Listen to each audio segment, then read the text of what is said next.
Assalamualaikum. Apa khabar semua? Alhamdulillah, tuan-tuan. Syukur kepada Allah SWT.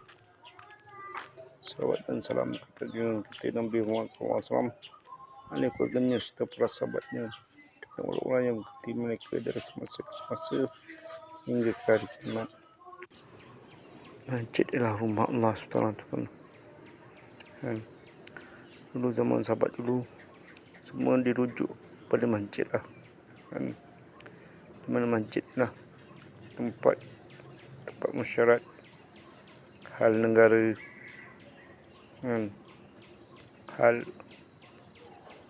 fiqh, hal agama. Itulah masjid teman sahabat. Di mana masjid ini merupakan tempat penting lah.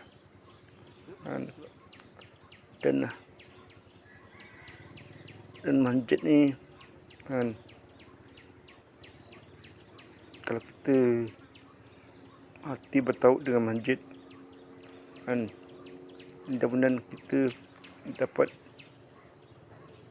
perlindungan di bawah Allah SWT, tuan. Orang yang berulang alik antara rumah dan masjidnya, dan hati bertaut